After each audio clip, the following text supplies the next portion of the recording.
रात्रि क्लास चल रहा था।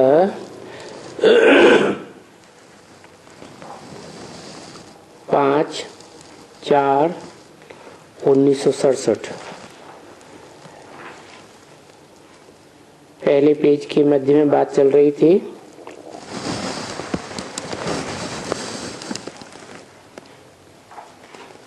कि अपनी अपनी कथा कहानियां संगम युगी जीवन की शास्त्रों में लिख दी हैं। उनमें तुलसीदास की बात बताई कि वो राम की आत्मा ज्ञान का चंदन घिसती है, मनन चिंतन मंथन करती है, और जितना जितना मनन चिंतन मंथन करती है उसी हिसाब से रघुवीर अर्थात भगवान उसे विश्व की बादशाही का तिलक दे देते हैं।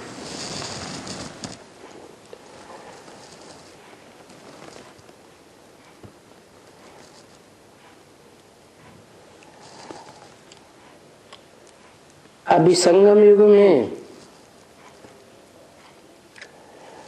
ये नहीं, मन वशीकरण का भी कहाँ है। ये तो ऐसे ही श्लोक है एक,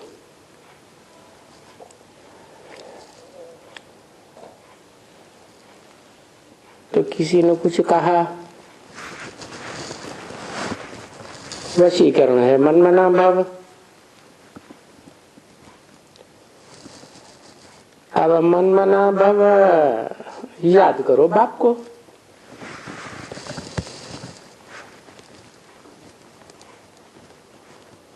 कौन से बाप को याद करो? जो कहने वाला है मन मना भव मेरे मन में समा जा। तो सोचने विचारने का मन आत्माओं के बाप सुप्रीम सोल को तो है नहीं। वो जिसमें प्रवेश करता है वो चला मन मन वाला है।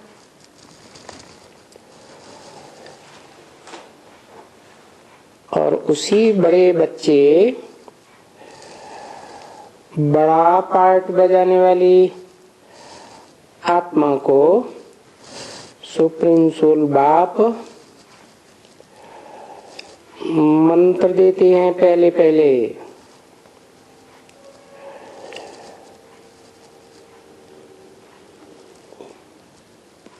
कि मन को वश में करो, मन एकाग्र करो। तो जो एकाग्र करता है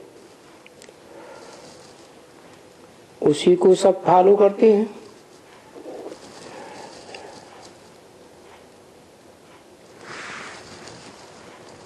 किसी ने कुछ कहा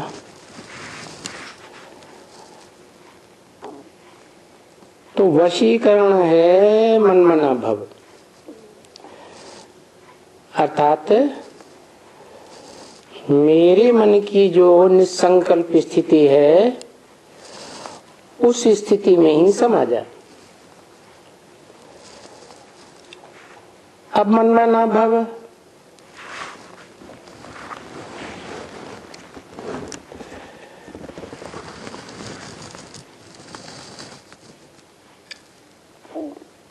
याद करो बाप को।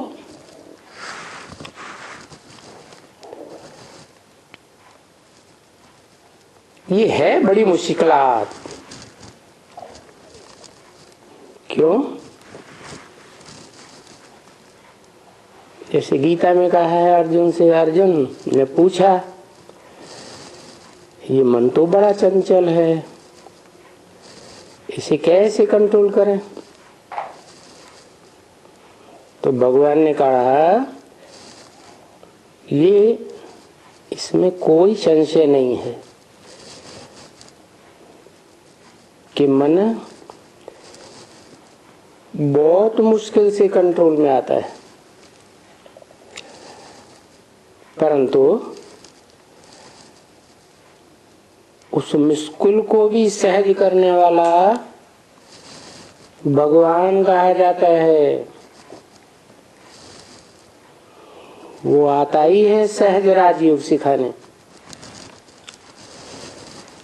जिसको मनुष्य गुरुओं ने कितना कठिन कर दिया। कठिन कठिन शरीर के आसन लगाओ, श्वास रोको, एक टांग पे खड़े हो जाओ, क्या क्या बात बनाई दी। अभी बाप कहते हैं निराकार ज्योति बिंदु याद नहीं आता है, क्योंकि जन्म जन्मांतर की आदत पड़ी हुई है साकार संबंधियों को याद करने की। तो मैं पहचान देता हूं कि मैं तो निराकार हूं, परंतु मेरा साकार स्वरूप कौन है, जिसमें गीता में प्रवेष्टम शब्द के अनुसार मैं प्रवेश करने योग्य हूं, प्रवेश करता हूं और प्रवेश करके तुम्हारी मुश्किलात को सहज कर देता हूं। तुम्हारी आदत पड़ी हुई है ना जन्म जन्मांतर साकार को याद करने की, तो जिस साकार में प्रवेश करता हूं उसको पहचानो, पहचान भी देता हूं।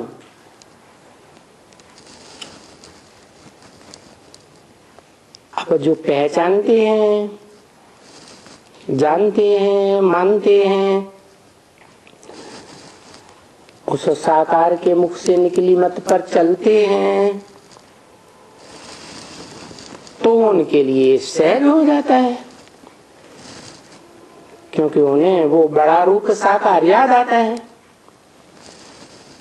जो बड़ा साकार रूप है उसे शरीर की रग रग में त्रिकालदर्शिता का ज्ञान भर जाता है। ज्ञान की रोशनी कही जाती है। ऐसे नहीं जैसे मनुष्यों ने गीता में लिख दिया है कि 1000 सूर्यों से भी ज्यादा तेजोमय है। नहीं,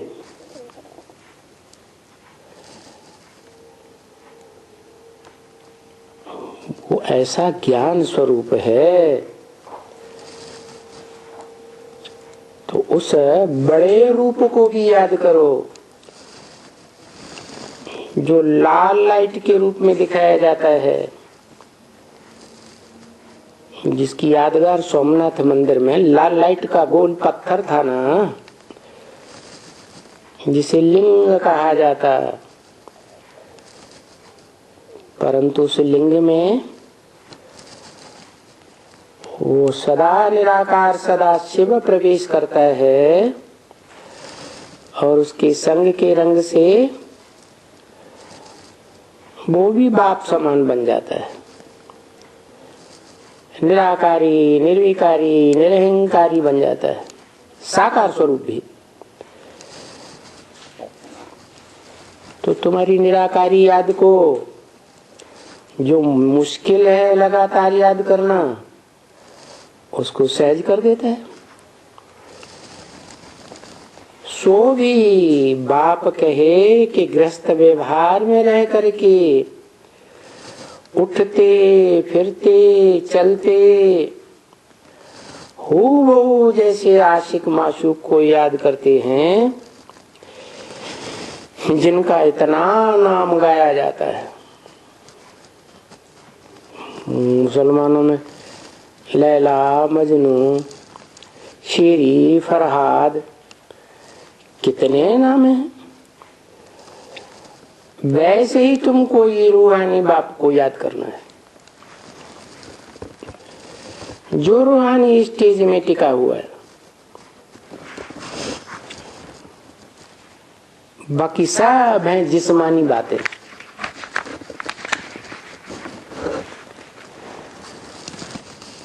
इस मनुष्य सृष्टि रूपी रंगमंच में एक ही आत्मा पार्टधारी है आदि से अंत तक।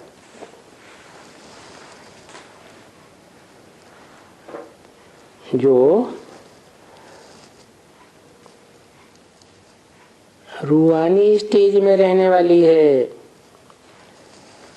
जिसकी प्रैक्टिस संगम युग में ही कीगी, बाकियों ने इतनी प्रैक्टिस नहीं की है,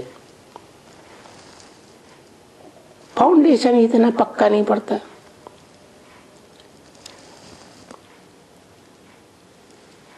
तो वो दुनिया भी आशिक माशूक भी जिस्मानी, और ये तो बिल्कुल कॉमन है,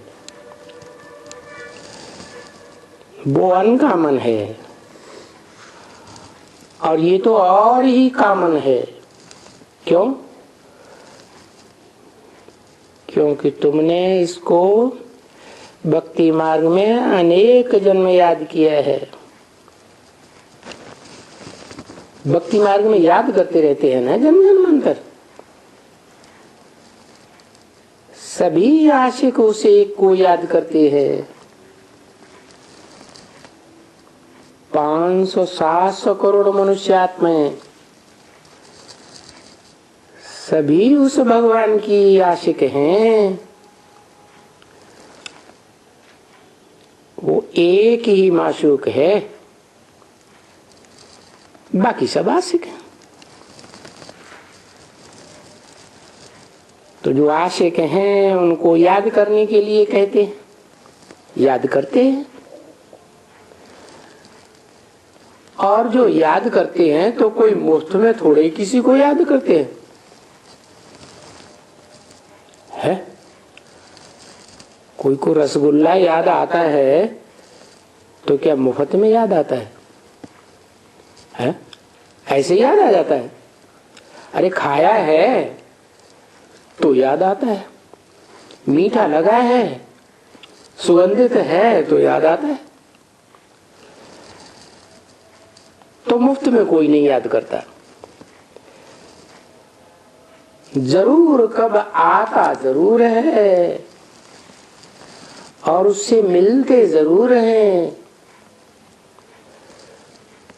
आशिक माशूक को न मिले तो आशिक ने माशूक से ये योग लगाकर क्या किया?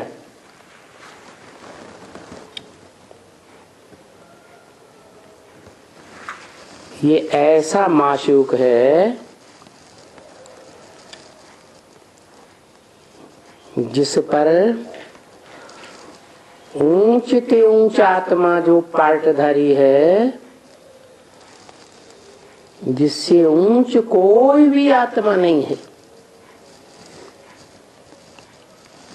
जिस आत्मा का नाम ही है शिव, उसको शरीर नहीं होता, तो वो भी उसके ऊपर आशिक होकर आती है इस सृष्टि रूपी रंगमंच पर।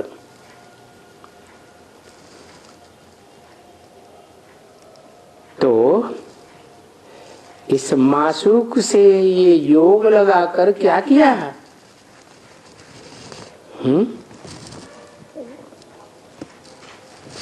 क्या किया? सारी मानवीय सृष्टि का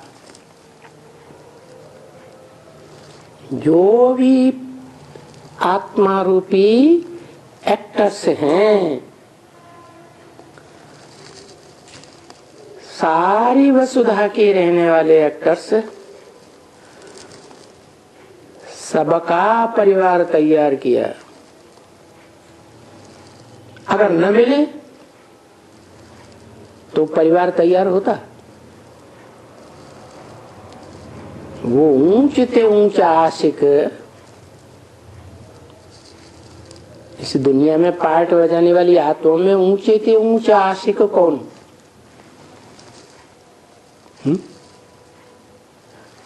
निराकार या कोई साकार? भोगी आत्मा या अभोक्ता आत्मा? कौन? पहला पहला आशिक है। और कोई देश के ऊपर आशिक होकर नहीं आता। कौन से देश के ऊपर आशिक होकर आता है? भारत देश, जो जन्म जन्मांतर भा माने ज्ञान की रोशनी में रत लगा रहता है, तो उससे आकर न मिले तो क्या ये संसार रूपी परिवार चलेगा? तो मिलना ही फालतू हो जाता है। तो भक्ति मार्ग में भी तो आशिक माशूक की बात है ना।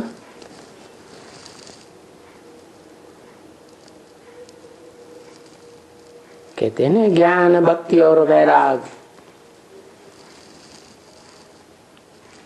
तो ज्ञान तो एक से ही आता है, जो जन्म मरण के चक्र में नहीं आता है, इसलिए त्रिकालदर्शी है। और सभी आत्माएं जन्म मरण के चक्र में आती है, इसलिए पूर्वजन्मों की बात भूल जाती है।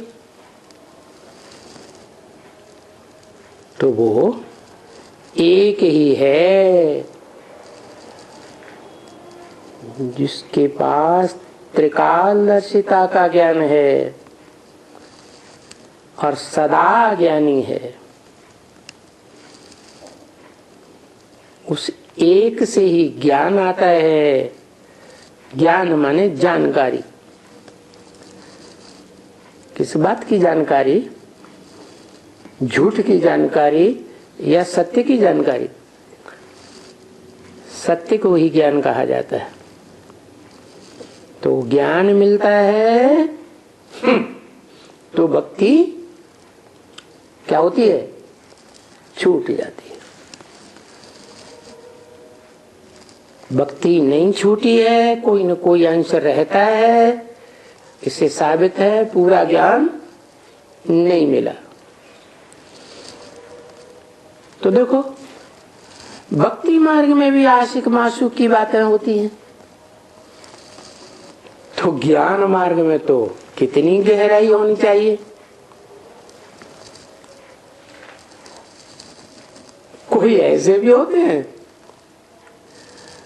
जो हनुमान का आशिक बनते हैं। क्या हनुमान को रूप कैसा दिखाया है? कौन सा रूप दिखाया? मनुष्य का रूप दिखाया, राक्षस का रूप दिखाया, देवता का रूप दिखाया, कि कोई पशु पक्षी का रूप दिखाया? ऐसे पशु प्राणी का रूप दिखाया जिसमें 5 विकार अति के होते हैं।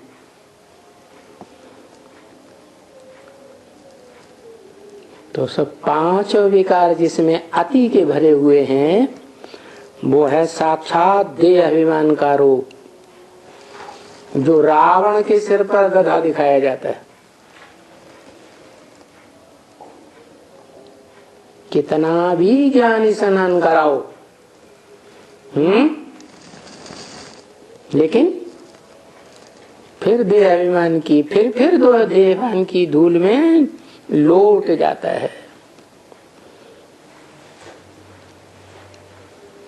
तो कौन है इस षष्ठी रूपी रंगमंच पर, या कहो षष्ठी रूपी वृक्ष में, वो कौन से नंबर का पत्ता है?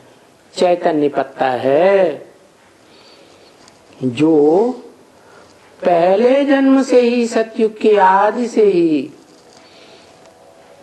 देह के अंग से सुख लेने के लिए चिपक जाता है।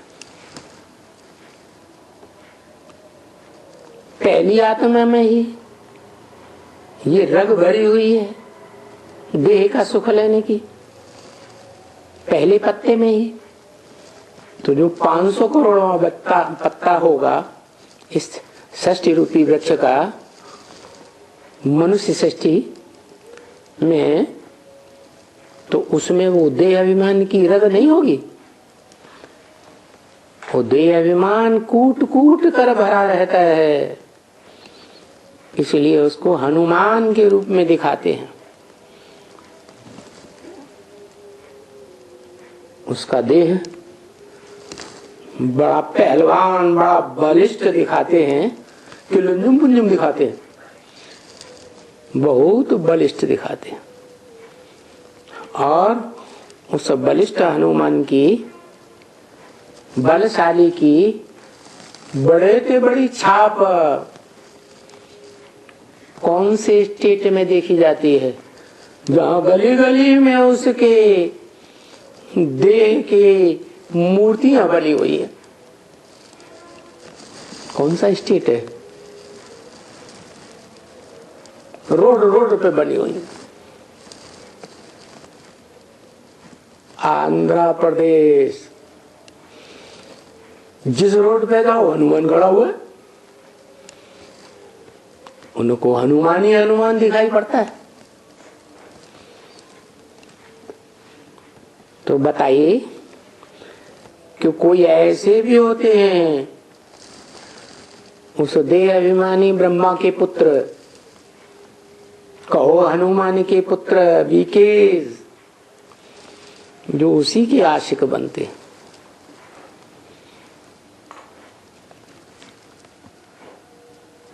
इसलिए ब्रह्म वाक्य मुरलियों में पूछते हैं शिव बाप,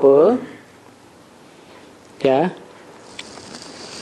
हनुमान का नहीं पूछते, पूछते हैं ब्रह्मा का बाप कौन?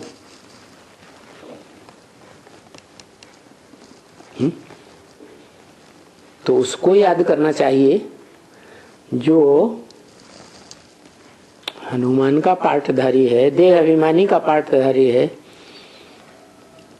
पूछ कैसी दिखाते हैं विकारों में? बड़ी लंबी पूछ दिखाते हैं। तो भक्ति मार्ग में जो भक्त हैं हनुमान को याद करते हैं। अरे हनुमान राम को याद करते हैं। राम की आत्मा जब संपन्न बनती है तो उससे प्रभावित हो जाते हैं, उसे ही याद करते हैं। तो ब्रह्मा कहो, हनुमान कहो, उसका बाप कौन हुआ? उसका काम ही है मान मर्तबे वालों का मान हनन करना। क्या काम के आधार पर नाम क्या पड़ा है? हनुमान। सारी दुनिया में जितने भी मान मर्तबे वाले अपने को देहाभिमानी समझते हैं, उनके सबके मान मर्तबे को हरण कर लेता है। तो भक्त हनुमान को याद करते हैं, हनुमान राम को याद करते हैं, और राम किसको याद करते? भक्ति मार्ग में दिखाते हैं राम शंकर को याद करते, और शंकर किसको याद करते? शंकर शिव को याद करते। तो ऊंचे से ऊंचे एक को पकड़ लेना चाहिए या बिचौलियों को पकड़ना चाहिए?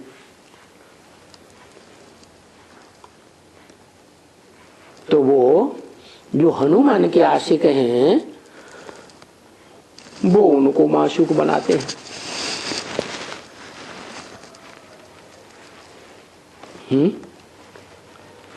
अभी हनुमान के कितने आशिक होंगे? अभी अभी माने 1967 में हनुमान के कितने आशिक होंगे? 73 में जब पहला मेला हुआ था दिल्ली रामलीला ग्राउंड में, तब तो बताया कि 1 करोड़ आत्माओं को संदेश मिल गया पहला मेला होने तक। जबकि उससे पहले ढेर प्रदर्शनियां हो चुकी थी, शहरों शहरों में, गांव गांव में। और फिर क्या हुआ? संदेश मिला होगा ना, प्रोजेक्टर हो चुके, भाषण हो चुके, कितनों को पर्सनली भी समझाया होगा। तो टोटल 73 में बताया 1 करोड़ को ज्ञान अमृत पत्रिका में 1 करोड़ को संदेश मिला। तो बताओ अभी मैंने 67 तक कितनों को मिला होगा? जब तक धर्म पिता रहता है तब तक फॉलोअर्स की संख्या कम निकलती है, और कोई भी धर्म पिता जब चला जाता है तो उसके जाने के बाद बड़ी लंबी लाइन लग जाती है, बड़े ढेर के ढेर फॉलोअर्स निकल पड़ते हैं। तो ऐसे ही हुआ। द्वैतवादी द्वापर युग जब शुरू होता है, ब्रह्मा ने भी शरीर छोड़ दिया तो देश विदेश में सेंटर्स खुलने लगे और ढेर के ढेर ब्रह्मा कुमार बन गए। इसलिए पूछा, अभी जब ब्रह्मा बाबा जीवित थे तो उनके कितने आशिक होंगे?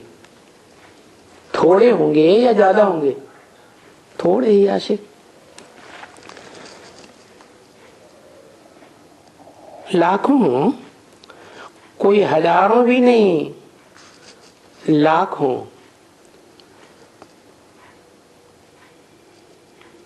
कब की बात बताई? अभी माने संगम युग में है। संगम युग में कितने आशिक होंगे? गे माने भविष्य की बात बताई या 67 की बात बताई?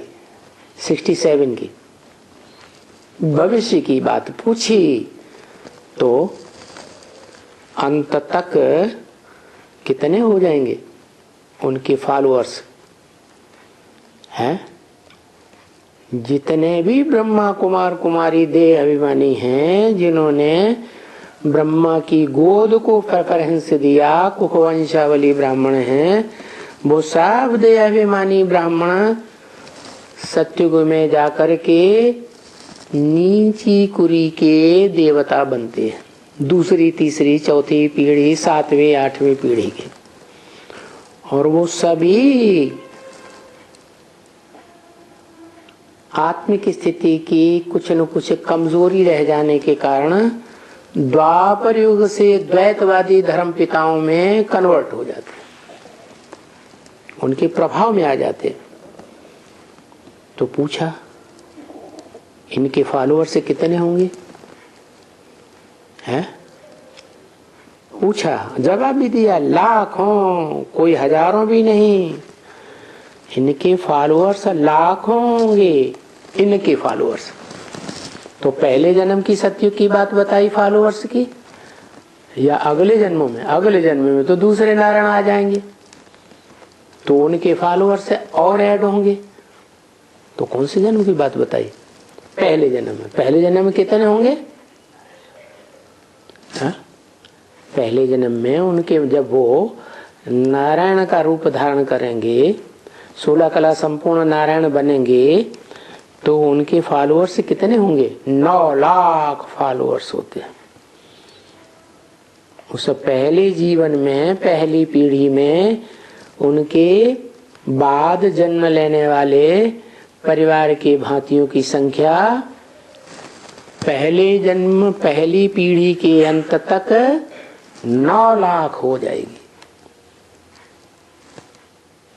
धीरे धीरे धीरे धीरे एक के बाद एक, एक के बाद एक ऊपर से नीचे उतरते रहेंगे, आत्मलोक से जन्म लेते रहेंगे। तो वही संगम युग में अभी शूटिंग हो रही है। तो अभी वो भी तो ऐसे कहेंगे ना, क्या वो फॉलोअर से क्या कहेंगे? जो आशिक बनेंगे हनुमान उर्फ ब्रह्मा के, इसलिए ब्रह्मा को दाढ़ी मूछ वाला दिखाते हैं या क्लीन शेव देवता दिखाते हैं? दाढ़ी मूछ वाला दिखाते हैं, क्योंकि देवभान रहता है। देहभान न रहे तो सतयुग में अतीन्द्रिय सुख भोगे, इंद्रियों से परे का सुख। लेकिन इंद्रियां तो देह का अंग है, तो देहभान का सुख भोगने वाले हैं। सबसे जास्ती देहभान का सुख भोगने वाला कौन हुआ? इब्राहिम, बुद्ध, क्राइस्ट, उनके फॉलोअर्स, या ब्रह्मा उर्फ सतयुगी कृष्ण? कौन हुआ? ब्रह्मा हुआ। इसलिए उनको हनुमान बताया। अच्छा, हनुमान का उनको दर्शन मिला, चलो तो खुश हो गया। क्या हनुमान को भगवान समझते हैं ना, तो उनका साक्षात्कार हो जाता है तो खुश हो जाते। तो मिलता तो जरूर है ना, मिलता है तभी तो याद करते हैं? अगर वो हनुमान मिला ही ना होता तो याद कैसे करते? है शूटिंग पीरियड की बात, कोई न कोई को मिलता जरूर है। तो जिनको जिनको मिलता है, जो बहुत अच्छा याद करते हैं, तो उनको जरूर मिलता है। तो उनको भी तो वशीकरण मंत्र करेंगे ना, कहेंगे या नहीं कहेंगे? हैं?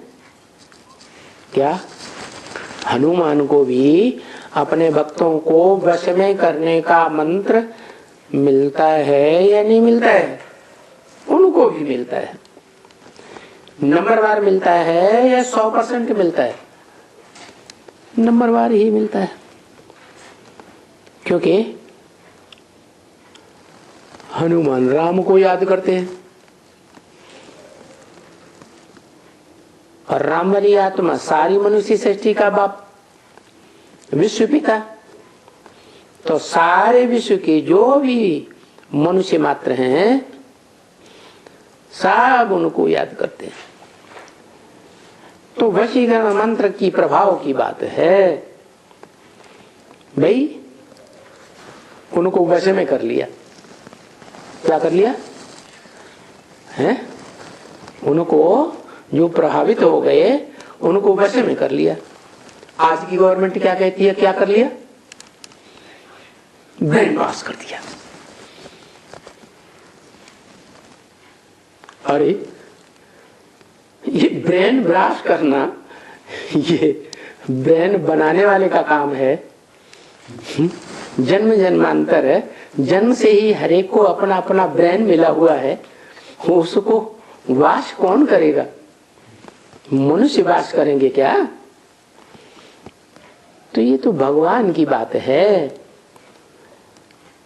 वशीकरण मंत्र की बात है, मन मना भव मंत्र की बात है।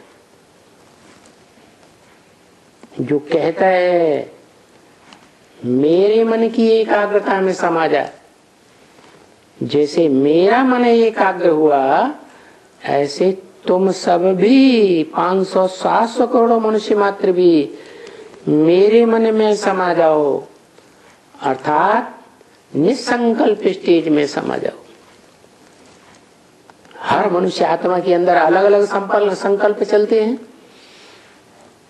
कि एक जैसे चलते हैं? अलग अलग संकल्प चलते हैं। तो ज्यादा संकल्प विकल्प चलने से फिर झगड़ा होता है कि नहीं होता है? अगर सबके अंदर एकता आ जाए, आत्मा आत्मा भाई भाई बन जाए, आत्मिक स्थिति में स्थित हो जाएं, ज्योति बिंदु की स्टेज में निसंकल्पी याद में स्थित हो जाएं, तो सब झगड़े खत्म, एक बाप में समा गए। एक बाप का जो स्वभाव संस्कार, वही सबका स्वभाव संस्कार बन जाएगा। तो भाई कहते हैं ना, वशीकरण मंत्र दिया मैंने वश में कर लिया, कोई ब्रेन वॉश करने की बात नहीं है? उनका भी साक्षात्कार कर लिया। किनका? जिन्होंने वशीकरण मंत्र दिया। तो है तो सभी योग की बात ना। क्या योग माने याद, जिसकी वश में हो गए, जरूर उसको याद किया तो उसमें आसक्त हो गए। रसगुल्ला खाया तो उस समय जब याद आई तो रसगुल्ले के ऊपर आसक्त हुए ना, तब तो इच्छा पैदा हुई। तो कहते हैं भाई उनको वश में कर दिया, उनका भी साक्षात कर लिया। तो है तो सभी युग की बात। तुम बच्चों को भी बाप को याद करना है। कौन सा बाप? तुम बच्चे क्या हो? सिर्फ आत्मा हो या शरीर धारण करने वाली आत्मा हो? है तुम आत्मा के साथ साथ शरीर धारण करने वाली आत्मा भी हो। जो तुम आत्माओं का बाप है शिव, वो शरीर धारण नहीं करता, शरीर में बल प्रवेश भी करता है तो भी शरीर के प्रति आसक्त नहीं होता, इसलिए उसको देह का जन्म भी नहीं मिलता। और तुम देहधारियों में आसक्त होते आए हो जन्म जन्मांतर। तो जिस देहधारी बाप से, मनुष्य सृष्टि के बाप से 84 के चक्र में किसी जन्म में सबसे जास्ती आसक्त हुए, सबसे जास्ती जिससे प्रभावित हुए, वो मनुष्य सृष्टि के बाप को याद करना, जिसको सभी धर्म पिताएं भी मानते हैं। क्या मानते हैं? आदम, एडम, आदिदेव शंकर के रूप में मानते हैं।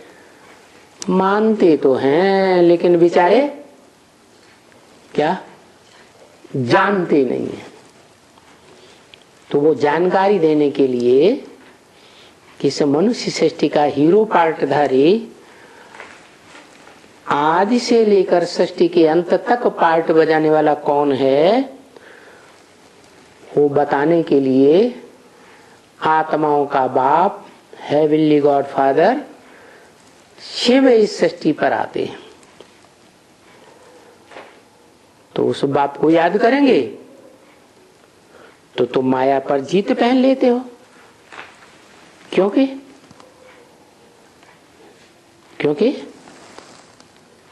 जैसे को याद करेंगे वैसे ही बनेंगे। तुम्हारा बाप है जगत जीत, माया जीत, तो उस बाप को याद करेंगे तो तुम भी माया जीत बनेंगे। या जो जितना याद करेंगे हैं, जो जितना याद करेंगे उतना माया जीत बनेंगे। वश में कर देते हो उनको। किनको? हैं मायावियों को। माया को वशीभूत कर लेते हो और फिर वश करके तुमको साक्षात्कार होते हैं। क्या? कि तुमको किसने वशीभूत किया, उसके लिए पुरुषार्थ करते रहते हो भक्ति मार्ग में कि हमारा सरपरस्त कौन है इस संसार में।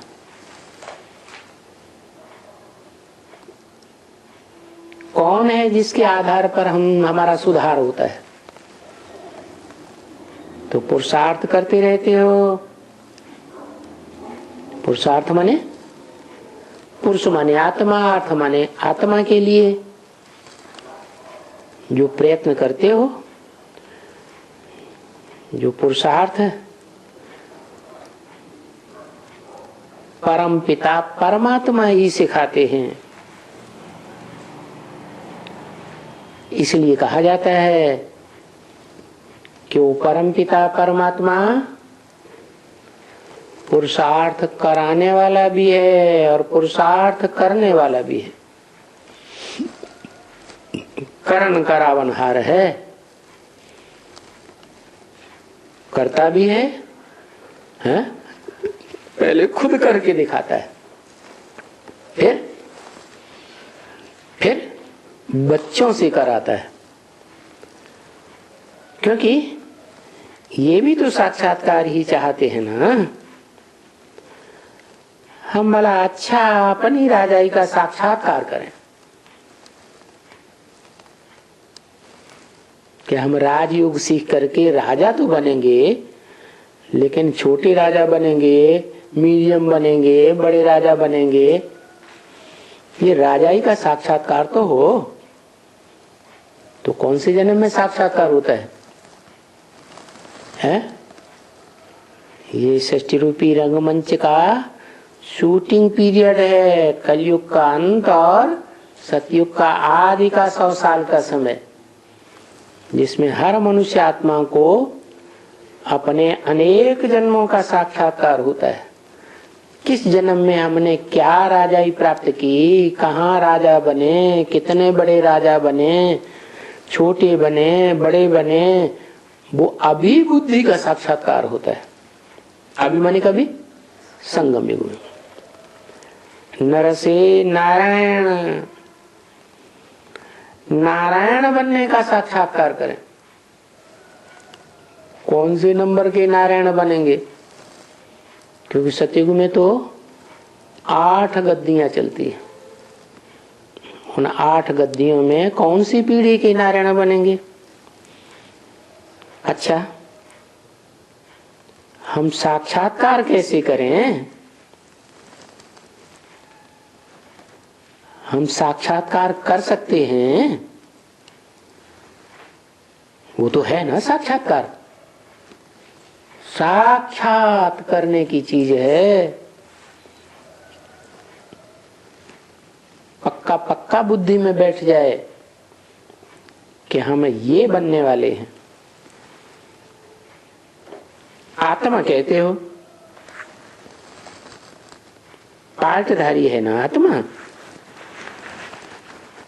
जन्म जन्मांतर शरीर रूपी वस्त्र बदल कर पार्ट बजाती है ना इस षष्ठी रूपी रंगमंच पर। तो आत्मा सिर्फ आत्मा नहीं है। आत्मा शरीर धारण करके जीव आत्मा बनती है, जीवित आत्मा। नहीं तो आत्मलोक में तो आत्मा ऐसे पड़ी रहती है सुसुप्त अवस्था में जैसे जड़वत। तो इस संसार में आकर के आत्मा क्या बनती है? जीवन धारण करती है। कोई कोई मुझे जाएंगे, इन बातों को समझेंगे नहीं। नहीं तो जीव कहा ही जाता है अपने शरीर को। आत्मा का अपना शरीर है तो उसका जीवन है, जीव आत्मा कहा जाता है। शरीर ही नहीं तो जीवन ही नहीं। तो बोलेगा जीव तो शरीर है ना, बोलता है, बोलते चालते को चैतन्य कहा जाता है। आत्मा का साक्षात्कार है। जो कहते हैं मैं आत्मा हूं, तो साक्षात्कार है नहीं है? तो कहते तो हो ना कि भाई मैं आत्मा हूं। मैं आत्मा इस रंगमंच पर पार्टधारी आत्मा हूं। वैसे ही वो भी ऐसे ही समझो। मैं आत्मा का बाप परमात्मा। कौन सा बाप है? मैं आत्मा का बाप परमात्मा बाप। कैसे? आत्मा का बाप परमात्मा या परमपिता? है? जिसका कोई पिता नहीं। परमात्मा माने परम पार्टधारी। कैसी आत्मा? आत्माओं के बीच में परम पार्ट, हीरो पार्टधारी, उसको कहते हैं परमात्मा, जिसका गीता में भी उल्लेख है, परमात्मा इति उदाहट, उसे परमात्मा कहा जाता है। किसे? जो है तो क्षरित होने वाली आत्माओं के बीच, ऐसी आत्माएं जो पतित होती रहती हैं, सुख भोगते भोगते जन्म जन्मांतर षष्ठी रूपी रंगमंच पर क्षरित होती रहती है, शक्ति क्षीण होती रहती है?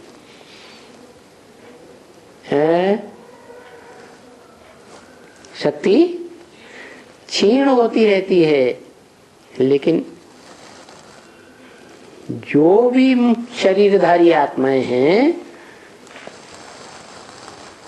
उनकी शक्ति क्षीण होती है। बाकी जिस आत्मा को शरीर ही नहीं है, वो क्षरित नहीं होती, अक्षर है। इसलिए दो प्रकार की कैटेगरीज बताई आत्माओं की। एक अक्षर, जो कभी भी क्षरित नहीं होता। इस सृष्टि रूपी रंगमंच पर शरीर में आता भी है तो भी उसको संग का रंग नहीं लगता, क्षरित ही नहीं होती, कोई शक्ति उसकी क्षीण ही नहीं होती, ज्यों का त्यों बना रहता है। इसलिए उसका नाम है सदाशिव।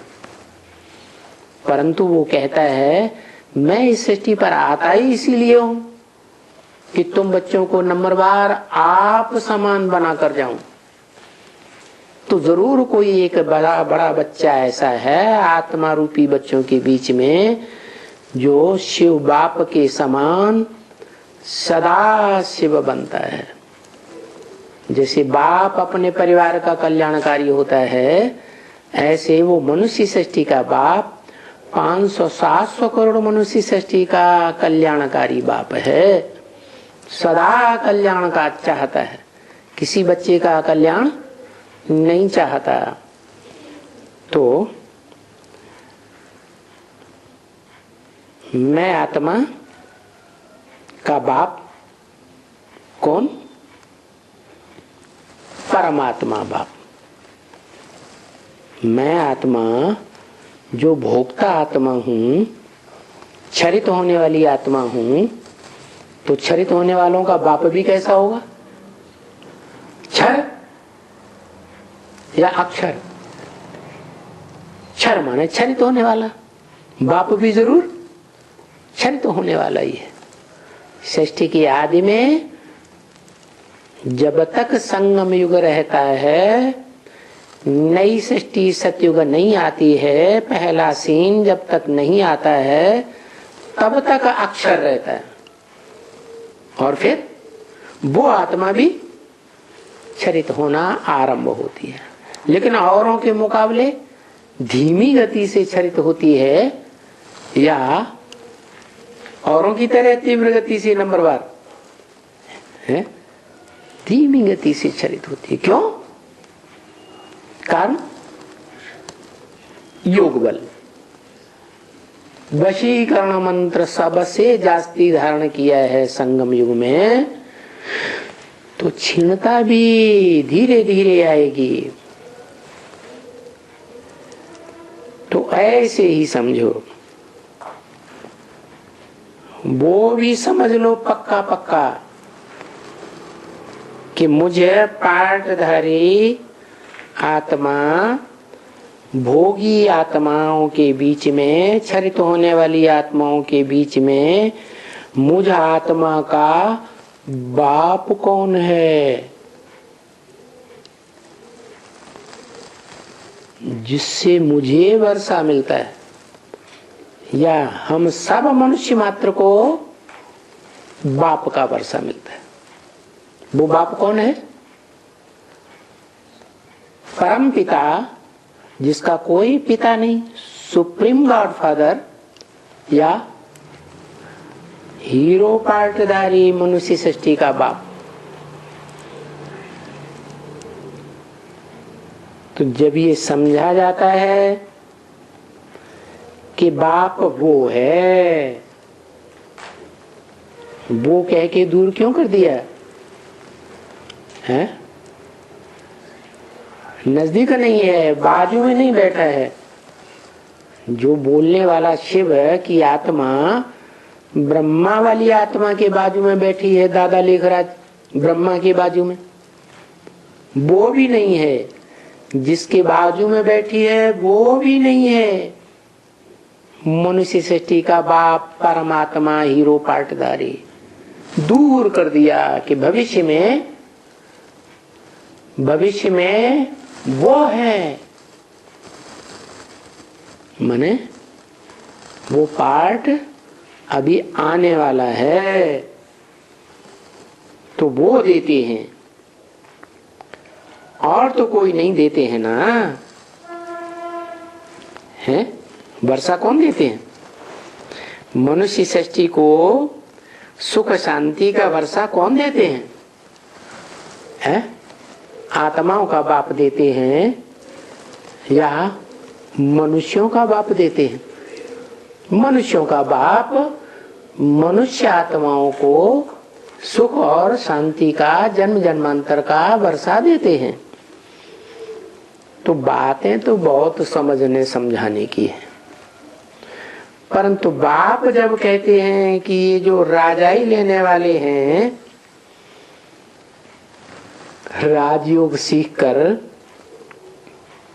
राजयोग की पढ़ाई पढ़ करके जो मेरे से जन्म जन्मांतर की वशीकरण मंत्र लेकर के वश में करने की, कंट्रोल करने की राजाई लेने वाले हैं, उन्होंने बच्चे कोटों में को हैं जो राजयोग सीख करके राजाई लेते। जो शास्त्रों में भी लिखा है, मनुष्याणाम सहस्त्रेषु कश्चित् यतति सद्धये, हजारों में कोई है जो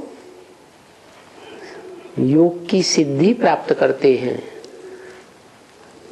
राजयोग की सिद्धि, राजाई प्राप्त करते हैं? और फिर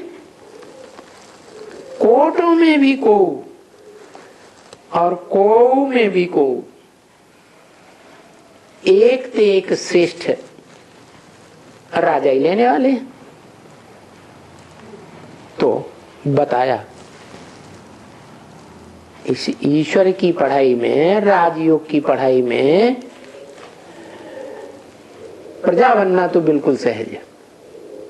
क्या कैसे बनते हैं प्रजा? एक बार संदेश ले लिया, एक बार बुद्धि ने ग्रहण कर लिया, मान लिया कि भगवान आया है और इस स्वरूप में आया, फिर बाद में राजयोग सीखे या न सीखे, वो प्रजा तो बन ही जाएंगे। तो प्रजा बनना कोई बड़ी बात नहीं है। तो बच्ची सर्विस में कोई भी नहीं निकला, ये बात मत कहो। तुमने जो ईश्वरीय ज्ञान सुनाया, ईश्वरीय सेवा की, कोई नहीं मिला, कोई नहीं निकला, ऐसे मत कहो। क्यों? इसलिए न कहो कि तुमने जितनों को सुनाया, जितनों ने आकर के तुम्हारे सन्मुख सुना, वो जरूर तुम्हारी प्रजा बन गई।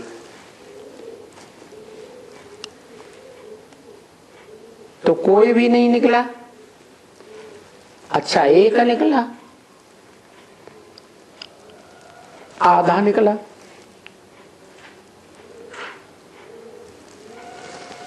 एक निकला, पूरी पढ़ाई नहीं पढ़ी, आधे में छोड़ दी तो आधा तो निकला। 100 भी देखें कि जो आधा निकला, एक निकला, कितने समय तक ठहरता है। जितने समय तक राजयोग की पढ़ाई में ठहरता है तो उतना समय उसको प्राप्ति होती है। तो जब ये रह जाते हैं कोई तो समझा जाता है कि वो तो प्रजा पाई पैसे की बनती रहती है, क्योंकि प्रजा में भी नंबरवार हैं। क्या कोई फर्स्ट क्लास साहूकार बनते हैं, कोई साधारण साहूकार बनते हैं सेकंड क्लास, वो भी प्रजा। कोई थर्ड क्लास रोटी कपड़ा और मकान लेने वाले,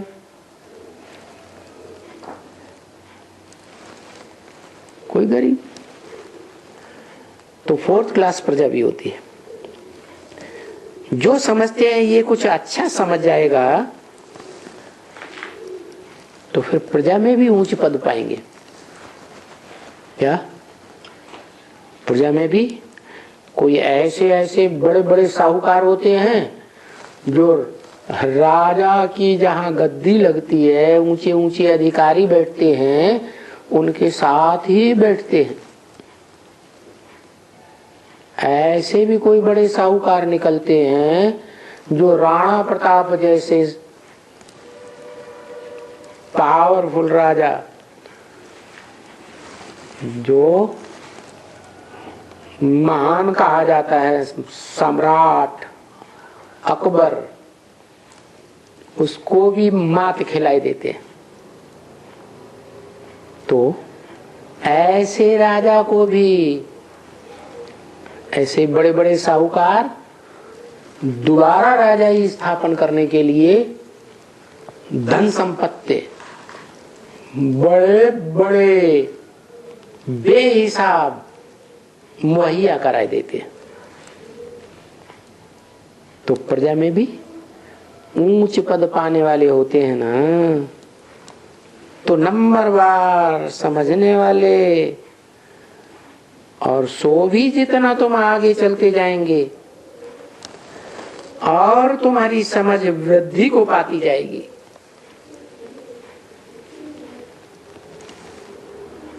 तुम बहुत समझदार बन जाएंगे।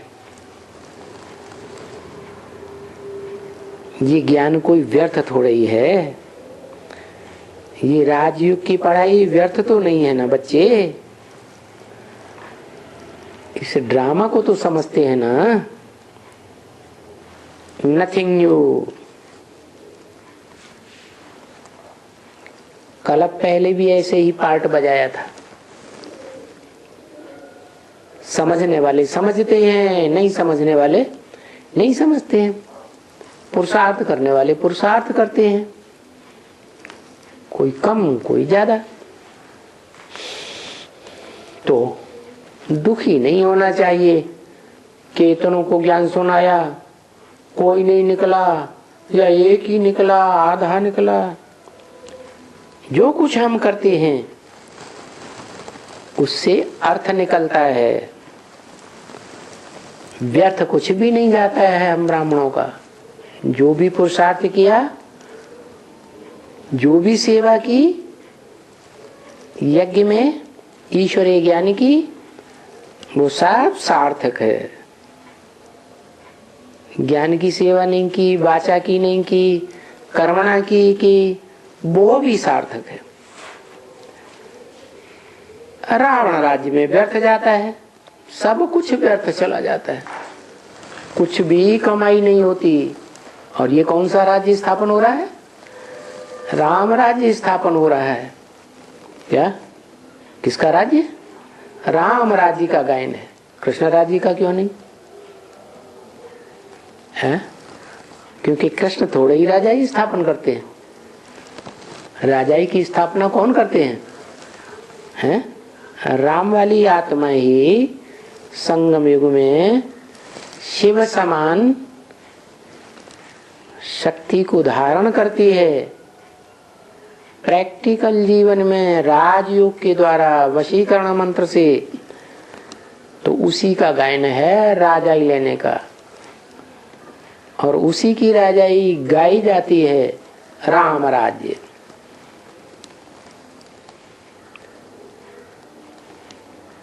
तो जो कुछ करते हैं उससे अर्थ निकलता है, व्यर्थ जाता नहीं, रावण राज्य में व्यर्थ जाता है। यहाँ संगम युग में तो तुम्हारा कोई भी पुरुषार्थ व्यर्थ नहीं जाता है, कुछ भी नहीं।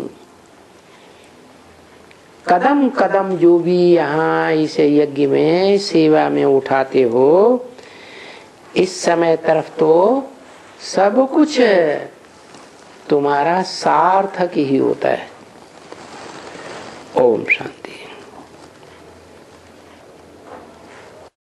इसको प्रश्न पूछ, वार्तालाप हो रहा है। भगत का कुछ तो कल्याण हो। साकार को याद करने वाली आत्मा सबसे जास्ती कौन है? 500-700 करोड़ आत्माओं के बीच जगदम्बा। जल्दी जवाब दे दी, उसका वाइब्रेशन पकड़। क्योंकि सबसे ज्यादा संग साथ उन्होंने ही तो लिया। फिर उसका रिजल्ट क्या आता है? फल क्या मिलता है उनको? वो सबसे जास्ती साकार को याद कर लेती है तो उसको क्या फल मिलता है? सबसे ज्यादा नजदीक रहते हैं। नहीं वो तो ठीक है, सबसे ज्यादा नजदीक रहती है तो सबसे ज्यादा याद करती है। मिलन मेला, नजदीक रहना ही माने मिलन मेला। सबसे ज्यादा पावरफुल बनती है। हाँ, सारी दुनिया को कंट्रोल करती है।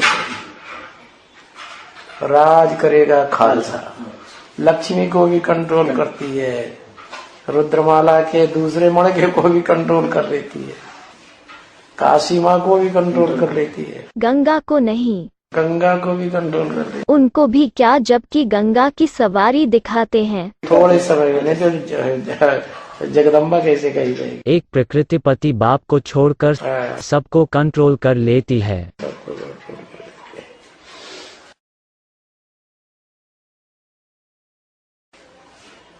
गंगा भी तो जब गौमुख से निकलेगी तभी तो करेगी कुछ।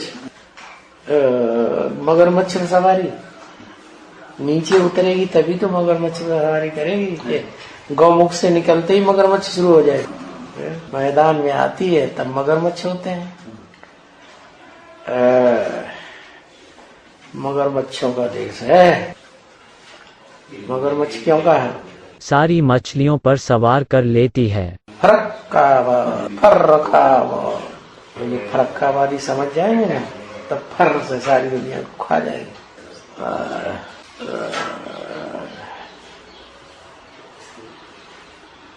देह को याद करती है, साकार को याद करती है। जन्म जन्मांतर साकार में आना चाहिए। और देह अभिमानियों की संग में आएगी कि नहीं आएगी? बच्चों के संग में नहीं आएगी? आएगी। है, बच्चे तो उसके पेट में घुस करके रहेंगे।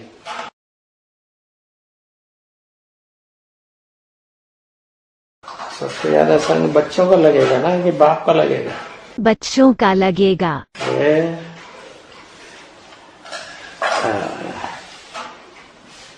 देखो कितनी कमाल महिमा है देह रूपी मिट्टी की, इसीलिए सबको सहज हो जाता है। लेकिन बाबा एक बात है, उनकी बुद्धि ने जब इतना संग किया तो उनकी बुद्धि में ये कैसे नहीं बैठा कि गीता का भगवान कौन है? क्योंकि बुद्धि को ब्रह्मा कैप्चर करके बैठा है। अम्मा बच्चे से ज्यादा लाड़ प्यार करती है कि पति से ज्यादा लाड़ प्यार करती है? पति तो साकार में है और बच्चा तो एक तरफ से कहेंगे कि बच्चा 9 महीने पेट में रहता है, पति तो क्षण भर के लिए बीज डाला खेल खलास। बीज डालना वो तो ठीक है, लेकिन इतना संग जो लिया उसका क्या? इतना लिया है, लेकिन बच्चे का संग कितना लिया माता ने? बच्चा तो आत्मिक रूप में प्रवेश है। आत्मिक रूप में प्रवेश है, शरीर नहीं बच्चा होता है। शारीरिक रूप में तो नहीं है। शारीरिक बच्चा नहीं होता है, शरीर भी तो बच्चा ही होता है। बाप जो पैदा करता है वो शरीर पैदा करता है कि आत्मा पैदा करता है? शरीर है तो अभी कृष्ण बच्चा देवहान वाला है, हनुमान है, क्या आत्मा है? उसकी तो देह बलिष्ठ दिखाई जाती है। एक और दक्षिण भारत में उसी की यादगार है, जैनियों में ज्यादा मान्यता है उसकी, बाहुबली। गोमटेश्वर है उसका नाम। कहाँ है? सोमबेल गोला। इंदिरा गांधी गई थी स्नान करने। उस मूर्ति को एक ही पत्थर से बनाया और ऐसे नहीं कि कहीं से लाया गया, भाई, वो एक पूरा पहाड़ था, उसी को काट करके लाई ना। देख लो इंदिरा गांधी ही क्यों गई स्नान कराने, उसका क्या रहस्य? ये किस बात कहाँ की यादगार है? इंदिरा गांधी कुमार का दादी के लिए बोलते हैं। कुमार का दादी ज्यादा ज्यादा स्नान करती है, ज्यादा प्रभावित हुई ब्रह्मा बाबा। हनुमान को मानने वाली सबसे ज्यादा कुमार का दादी, बंदर की औलाद।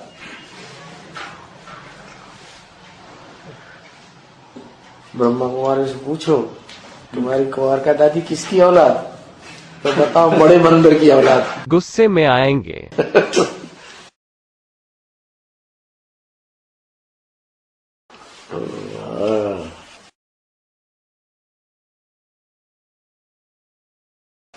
दक्षिण भारत में जैनियों का बाहुबली वाला बहुत ही ज्यादा है, जगह जगह पर उनका बना हुआ है। हाँ जी, जैनियों में बाहुबली और हिंदुओं में हनुमान है। हिंदुओं में कृष्ण और उनमें ब्रह्मदेव उनके बड़े भैया बाहुबली के। बाबा गणपति का नहीं बोल सकते क्या? तो बच्चा है। अच्छा, इसलिए अम्मा के मैल से पैदा होता है। ब्रह्मा बाबा के लिए ही तो बोलते हैं। हाँ जी, हाँ जी। गणपति की भी तो बड़ी बड़ी मूर्तियां बनाते हैं। या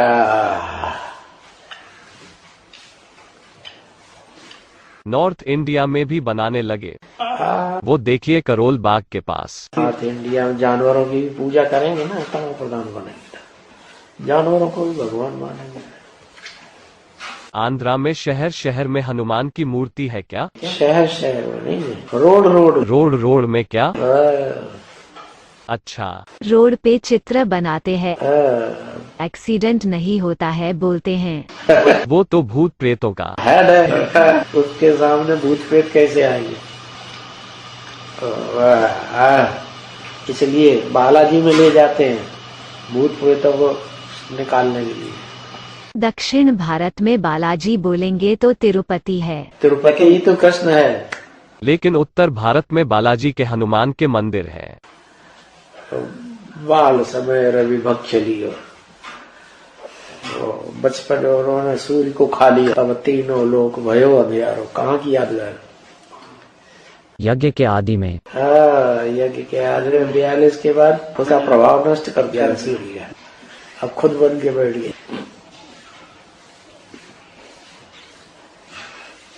त्रास भरी जब को तब संकट काव से जात न टारो, देवन हानि करी विनती तब छाव दियो रवि कष्ट निवार। जब विनती किया तब उसने रवि को छोड़ दिया, मुंह में से निकाल दिया, मुंह में ही खा लिया, मुंह में से ही निकाल दिया। मुंह से ही गिलाने की शुरुआत की 42 से पहले। गंदा कर्म कर रहा है, गंदा कर्म कर रहा है। धोबी घाट हम मुंह से ही निकाल दिया। 69 के बाद ज्ञान सुना के 76 में पैदा हो गया ज्ञान से। देख लो क्या क्या बातें बनाई। 76 में मुख से पैदा हुआ, मतलब मुख वंशावली हुआ। मुख वंशावली हुआ ना, उनके मुख से निकले हुए ज्ञान को सुनकर मुख में ग्लानी करके हप कर दिया, अभी फिर ग्लानी कर रहा है। अभी प्रैक्टिकल में शुरू नहीं हुआ ना जगदम्बा के द्वारा। तो हो जगदम्बा को छोड़ो, अभी तो वो ही हनुमान बन के फिर से हप कर रहा है, करने की कोशिश कर रहा है।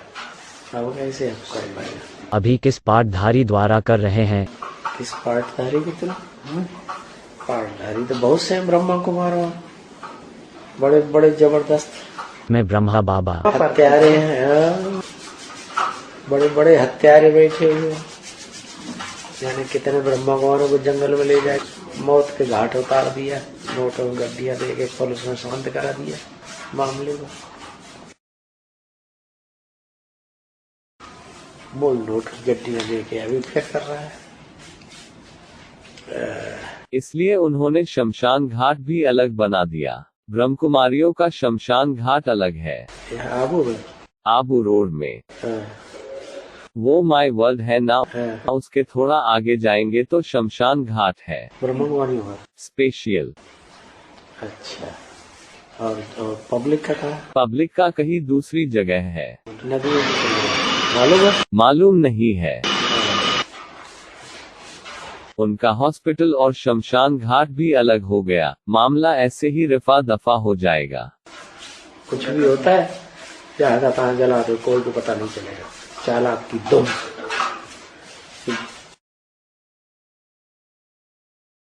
क्रिश्चियंस होते ही ये बड़े चालाक,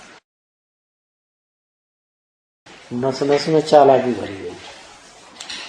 वैसे भी लंबे समय तक रमेश भाई कंट्रोल किया था। हाँ, यार यज्ञ वयम, यार वयम वयम।